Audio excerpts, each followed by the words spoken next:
Hey everyone, I'm Swati Vishwakarma and you are watching Prevail Classes. So आज हम Indian constitution का part 2 देखेंगे। इससे पहले मैं आपको बता दूं कि भारतीय संविधान में कितने पार्ट्स हैं या कितने भाग हैं। तो टोटल 25 पार्ट्स हैं, जिसमें से पार्ट 2 को आज हम डिस्कस करेंगे, जो कि सिटीजनशिप यानी कि नागरिकता के बारे में बताता है। तो बेसिकली हम इसमें देखेंगे कि हम कैसे भारत के नागरिक बन सकते हैं, है ना। और फिर हम क्या करेंगे कि हमसे भारतीय नागरिकता छीन जाएगी। तो इन सारी चीजों को हम सिटीजनशिप में देखेंगे। ओके, चलिए स्टार्ट करते हैं। सो पार्ट 2 क्या है, सिटीजनशिप के बारे में बताता है, जो आर्टिकल 5 से लेकर 11 तक हमें डिस्कस करना है। ठीक है, तो आर्टिकल 5 टू 11 हमें किसके बारे में बताता है, सिटीजनशिप यानी कि नागरिकता के बारे में बताता है। ओके, अब देखिए, ये जो सिटीजनशिप है, इससे रिलेटेड कोई भी लॉ बनाना है, कोई भी अमेंडमेंट करना है, सुधार करना है, तो ये कौन करता है, तो ये इसकी जिम्मेदारी हमारी पार्लियामेंट के पास है। ओके, अब देखिए, हमें इंडिया में हम कैसे हैं, सिंगल सिटीजनशिप को होल्ड करते हैं। सिंगल सिटीजनशिप आप जानते होंगे हमें कैसी नागरिकता मिली हुई है, एकल नागरिकता, है ना। भारत एकल नागरिकता को प्रेफर करता है, और ये एकल नागरिकता का प्रावधान हमने कहाँ से लिया है, यूके यानी कि यूनाइटेड किंगडम। यूनाइटेड किंगडम से हमने क्या किया है, एकल नागरिकता का प्रावधान किया है, लिया है। अब एकल नागरिकता क्या होती है, अब जैसे ये हमारा भारत है ना, तो ये हमारा भारत है। तो एकल नागरिकता में ये कहते हैं कि हम सिर्फ भारतीय नागरिक हैं। ठीक है, हम इंडियन सिटीजन है, ऐसा नहीं है। जैसे यूएसए में हम देखेंगे कि यूएसए में क्या है, डुअल सिटीजनशिप है। क्या होता है यहाँ पे, अब ये यूएसए में अगर हम एक स्टेट मान लेते हैं कनाडा, तो यहाँ के जो लोग हैं इनको कनाडा की सिटीजनशिप पे मिली है और यूएसए की सिटीजनशिप पे मिली है, तो इनको दो सिटीजनशिप मिली है ना। इसलिए क्या है, डुअल सिटीजनशिप यानी कि दोहरी नागरिकता। ठीक है, और ये दोहरी नागरिकता कौन फॉलो करता है, यूएसए। और हम क्या करते हैं, एकल नागरिकता फॉलो करते हैं यानी कि सिंगल सिटीजनशिप। ठीक है, मतलब ऐसा नहीं है कि आप उड़ीसा में रह रहे हो, ठीक है, तो आप उड़ीसा के नागरिक कहलाओगे और साथ में भारत के नागरिक कहलाओगे, ऐसा नहीं है। हम क्या है, सिंगल सिटीजन है। हम एक, क्योंकि हमारे सारे स्टेट, हमारा क्या है, यूनियन क्या है, यूनियन हमारा सुप्रीम है ना। हम सारे स्टेट्स को मिला करके क्या करते हैं, एक सुप्रीम हमारा यूनियन है, जो भी डिसीजन मेन होता है वो यूनियन का लिया जाता है, इसलिए हम सिर्फ भारतीय नागरिक कहलाते हैं। क्लियर है यहाँ तक। ओके, अब हम आगे देखेंगे सिटीजनशिप। तो सिटीजनशिप में हमने देखा कि आर्टिकल 5 टू 11 तक क्या दिया गया है, सिटीजनशिप के बारे में दिया गया है, लेकिन ये 5 टू 8 क्या है। तो 5 टू 8 हमें बताता है कि हम हम कैसे भारत के नागरिक बन सकते हैं, भारत के नागरिक बन सकते हैं। ठीक है, तो ये कहाँ पे बताता है, आर्टिकल 5 टू 8। अच्छा, सिटीजनशिप, ये जो कॉन्स्टिट्यूशन हमारा कब इन्फोर्स हुआ था, तो 26 जनवरी 1950 को हमारा कॉन्स्टिट्यूशन क्या हुआ था, इन्फोर्स हुआ था, है ना। और इस समय हमें सिटीजनशिप का प्रावधान दिया गया था। अब देखिए, उसके बाद 1955 में सिटीजनशिप अमेंडमेंट एक्ट आता है, या सिटीजनशिप एक्ट जिसे हम कहते हैं, कब आता है, 1955 में। तो सबसे पहली बार सिटीजनशिप एक्ट कब आता है, 1955 में, आप याद रखोगे। ठीक है, इसमें क्या क्या होते हैं इसे हम आगे डिस्कस करेंगे, लेकिन उससे पहले हम देख लेते हैं हमारे आर्टिकल्स में क्या क्या दिया गया है। तो आर्टिकल 5 हमें क्या कहता है कि अगर कोई भी पर्सन जिसका रेसिडेंस है, जो इंडिया में जो रहता है, ठीक है, जो इंडिया में रहता है, भारत का निवासी है, वो क्या कहलाएगा, भारतीय नागरिक कहलाएगा। ओके, फिर क्या बोला गया है, अगर आपका जन्म इंडिया में हुआ है तो आप भारतीय नागरिक हो। ठीक है, तो आप इंडियन सिटीजन हो। फिर कहता है कि अगर आपके पेरेंट्स, या तो मदर या तो फिर फादर, अगर आपके मदर या फादर दोनों में से कोई भी एक अगर इंडिया के बोर्न है, इंडिया के ओरिजिन है, तो आप भी क्या कहलाओगे, इंडियन सिटीजन कहलाओगे। फिर अगर कोई भी रेसिडेंट इसी के अंदर है, अगर कोई भी 5 साल तक क्या है, इंडिया में रहता है, ठीक है, तो वो भी क्या कहलाएगा, इंडिया का सिटीजन कहलाएगा। यहाँ तक क्लियर है।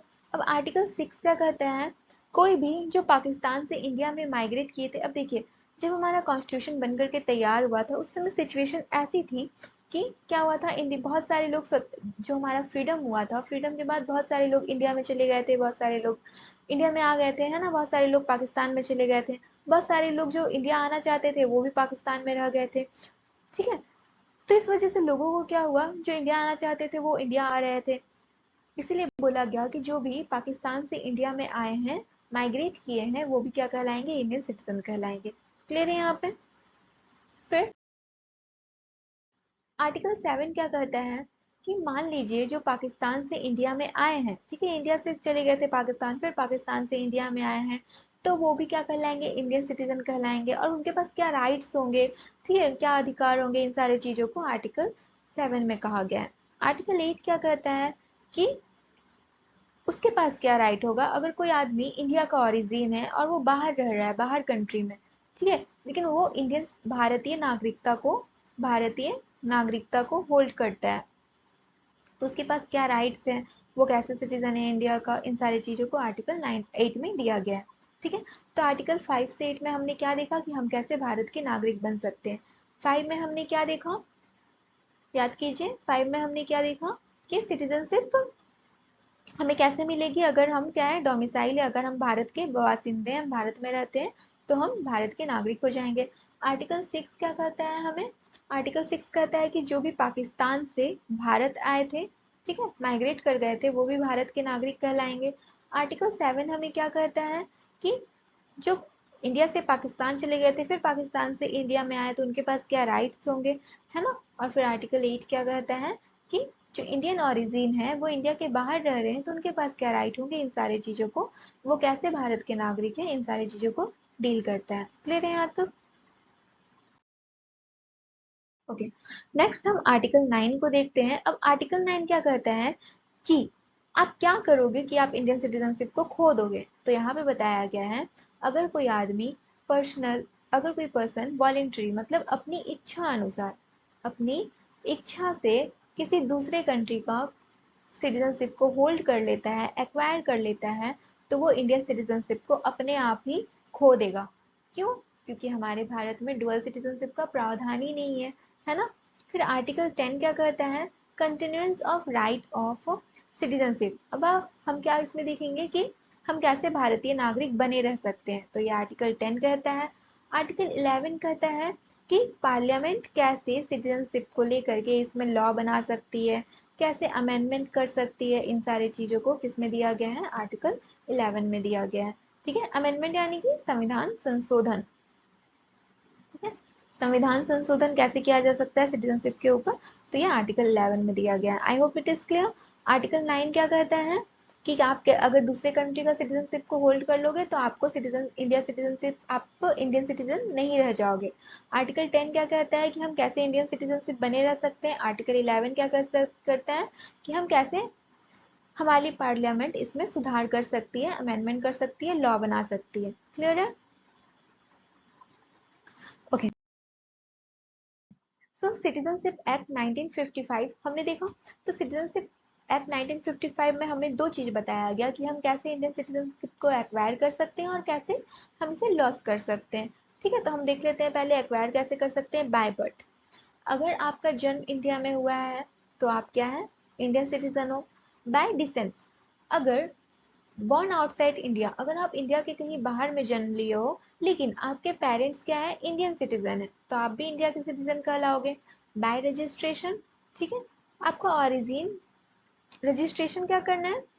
देखिए यहाँ पे दो चीज है, अगर आप इंडिया के ओरिजिन है, ठीक है, आप इंडियन ओरिजिन है, तो आपको क्या करना होगा, और आप कहीं बाहर रह रहे हो, ठीक है, तो आपको क्या करना पड़ेगा, एटलीस्ट 7 साल तक आपको इंडिया में रहना पड़ेगा, आप इंडियन सिटीजनशिप बन सकते हो। ठीक है, और बाय नेचुरलाइजेशन क्या होता है कि अगर आप इंडिया के ओरिजिन नहीं हो, आपका जन्म भारत में नहीं हुआ है, यहाँ पे क्या बोला है कि आपका जन्म अगर भारत में हुआ है, तो आप 7 साल तक इंडिया में रहो। ठीक है, जैसे कोई बाहर से आके रह रहे हैं, ठीक है, तो अगर कोई फॉरेनर बच्चे हैं, तो उनका जन्म अगर इंडिया में हुआ है, तो आप 7 साल तक इंडिया में रहो, आप इंडियन सिटीजन बन जाओगे। और अगर आपका जन्म इंडिया में नहीं हुआ है, तो आपको एटलीस्ट 12 ईयर तक कहाँ पे रहना पड़ेगा, इंडिया में रहना पड़ेगा, तभी आप भारत के नागरिक बन सकते हो। क्लियर है। और बाय इनकॉर्पोरेशन ऑफ टेरिटरीज, इसमें ये बताया गया है कि अगर मान लो कल भारत भारत क्या करता है, जैसे पाक ऑक्यूपाइड कश्मीर अगर हम देख लेते हैं, तो कल भारत इसको क्या कर लेता है, अपने में मिला लेता है। तो ये यहाँ पे जो भी लोग रह रहे हैं वो अपने आप ही भारत के नागरिक बन जाएंगे, ठीक है। या तो भारत अगर कोई भी एरिया को, कोई भी टेरिटरी को एक्वायर करता है तो वहां पे रहने वाले जो सिटीजन है वो अपने आप ही भारत के नागरिक हो जाएंगे।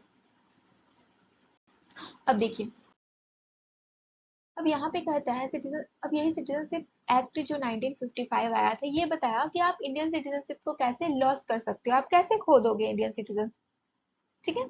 तो बाय रेन्यूसिएशन बाय ऑन विल। अब देखिए, अगर आप अपनी इच्छा से, आपको भारतीय नागरिक नहीं रहना है तो आप अगर अपनी इच्छा से छोड़ दो तो आप भारतीय नागरिक नहीं कहलाओगे। बाय टर्मिनेशन, अब बाय टर्मिनेशन यहाँ पे क्या है, अगर आप अपनी मर्जी से किसी दूसरे देश की सिटीजनशिप को क्या कर लेते हो, एक्वायर कर लेते हो, तो आप अपने आप ही इंडिया के सिटीजनशिप नहीं कहलाओगे क्योंकि हम डुअल सिटीजनशिप को फॉलो नहीं करते हैं, ठीक है। अब बाय डेप्रिविएशन, बाय डेप्रिविएशन क्या है, मान लीजिए अगर आपने कोई और, अगर मान लीजिए कोई क्या कर रहा है कि, मान लीजिए हमारे जो दुश्मन देश है, ठीक है, हमारे कहीं वॉर चल रहा है और वो क्या कर रहा है, डॉक्यूमेंट का माल फंक्शन कर रहा है, फेरबदल कर रहा है, हमारी जो गुप्त सूचना है, हमारी जो सीक्रेट्स है, ये किसी दूसरे कंट्री को बता रहा है ना, एनिमी कंट्री की हेल्प कर रहा है, तो वो क्या कहलाएगा, इंडियन सिटीजनशिप नहीं कहलाएगा, उसे देशद्रोही घोषित कर दिया जाएगा, ये कहा गया है इसमें, ठीक है। ओके, अब हम देखेंगे ओवरसीज सिटीजन ऑफ इंडिया। अब ओवरसीज सिटीजन क्या होते हैं, वैसे सिटीजन जो क्या कहते हैं, इंडिया में नहीं रहते हैं, है ना, वैसे सिटीजन जो इंडिया में नहीं रहते हैं उनको हम क्या कहेंगे, ओवरसीज सिटीजन ऑफ इंडिया कहेंगे। अब ये होते क्या है, देखिए, तो ओवरसीज सिटीजन अमेंडमेंट कब आया था, 2003 में आया था, कॉन्स्टिट्यूशनल अमेंडमेंट एक्ट 2003 में आया था। उसमें ये कहा गया कि 16 स्पेसिफाइड कंट्री, सिर्फ एक्सेप्ट बांग्लादेश और पाकिस्तान को छोड़ करके 16 कंट्रीज ऐसी है जिससे जो लोग आते हैं वो ओवरसीज इंडियन कहलाएंगे, ठीक है, ओवरसीज सिटीजन ऑफ इंडिया कहलाएंगे। अब यहाँ पे बोला गया all person of Indian origin, जो इंडियन ऑरिजिन है, कार्ड होल्डर्स, ये लोग इंडियन ऑरिजिन के कार्ड होल्डर्स से ये लोग क्या कहलाएंगे, ओवरसीज सिटीजन कहलाएंगे, ठीक है। और ये कब इफेक्ट में आया था, 9 जनवरी 2015 में ये इफेक्ट में आया था। 2003 और 9, ये 15 को मिक्स मत कर दीजिएगा, 2003 क्या बोला कि 16 कंट्रीज, सिर्फ बांग्लादेश और पाकिस्तान इसको छोड़ करके बाकी आसपास के हमारे कोई पड़ोसी देश है तो उनसे जो लोग वहाँ पे रहते हैं वो लोग क्या कहलाएंगे, ओवरसीज सिटीजन कहलाएंगे। और यहाँ पे 2015 में जब 9 जनवरी 2015 को जब लॉ आया था तो उसमें क्या बोला गया कि जो पर्सन है इंडियन ओरिजिन के और कार्ड होल्डर्स है ये लोग क्या कहलाएंगे, इंडियन ओवरसीज सिटीजन कहलाएंगे। अब ओवरसीज सिटीजन मतलब इनको कुछ स्पेशल राइट होते हैं, ठीक है, यानी कि ये लोग क्या कर सकते हैं, इंडिया में मल्टीपल टाइम्स विजिट कर सकते हैं, है ना, इंडिया में मल्टीपल टाइम विजिट कर सकते हैं। यहाँ पे बहुत ऐसे जो इंडियन और जो जिनके पास राइट नहीं है, जो इंडियंस नहीं है, ठीक है, फॉरेनर्स है, तो फॉरेनर्स के कंपैरिजन में ये ज़्यादा दिन तक इंडिया में रुक सकते हैं, मल्टीपल टाइम विजिट कर सकते हैं, यहाँ पे काम कर सकते हैं इंडिया में रह करके। लेकिन कुछ रेस्ट्रिक्शंस भी है कि ये हमारे वोटिंग में पार्टिसिपेट नहीं कर सकते हैं, ठीक है, वोटिंग में पार्टिसिपेट नहीं कर सकते, ये कोई गवर्नमेंट जॉब में नहीं काम कर सकते हैं, ये सारे कुछ रेस्ट्रिक्शंस भी होते हैं इनके। ओके, आगे हम देखेंगे सिटीजनशिप अमेंडमेंट एक्ट 2019, अभी रिसेंट का है तो ये भी इम्पॉर्टेंट है, ये आपको ध्यान में रखना है। इसमें क्या बताया गया, ये 1955 में जो सिटीजनशिप एक्ट आया था उसको अमेंड किया और ये कहा कि हिंदू, सिख, बुद्धिस्ट, जैन, पारसी, क्रिश्चियंस, ये लोग जो है इन धर्म के लोग हैं, एक्चुअली जो माइनॉरिटीज, ओके, तो ये लोग जो अफगानिस्तान, बांग्लादेश, पाकिस्तान से जो इंडिया में आ गए हैं, ठीक है, 31 दिसंबर 2014 से पहले ये लोग क्या कहलाएंगे, इंडियन सिटीजन कहलाएंगे। ओके, फिर ये क्या किया, reduce naturalisation for such groups 11 to 5 year, और ये बोला कि ऐसे लोग जो अफगानिस्तान, बांग्लादेश, पाकिस्तान से माइग्रेट होकर के भारत में आ गए हैं और ये लोग हिंदू, सिख, बुद्धिस्ट, जैन, पारसी, क्रिश्चियन, ये सारे धर्म को बिलोंग करते हैं, रिलीजन को, तो इनको इंडियन सिटीजनशिप बनने के लिए पहले 11 साल तक का था कि 11 साल तक आपको भारत में रहना है, अब आप 5 साल तक भी रह रहे हो तो आप क्या कहलाओगे, भारत के नागरिक कहलाओगे। I hope it is clear, I hope this topic is clear for you. So हमने सिटीजनशिप को कंप्लीट कर लिया। नेक्स्ट वीडियो में हम पार्ट थर्ड को पढ़ेंगे। पार्ट थर्ड में मेनली हमें क्या पढ़ना है, तो पार्ट थर्ड में हम फंडामेंटल राइट्स को डिस्कस करेंगे। ठीक है, फंडामेंटल राइट्स को हम डिस्कस कर रहे होंगे।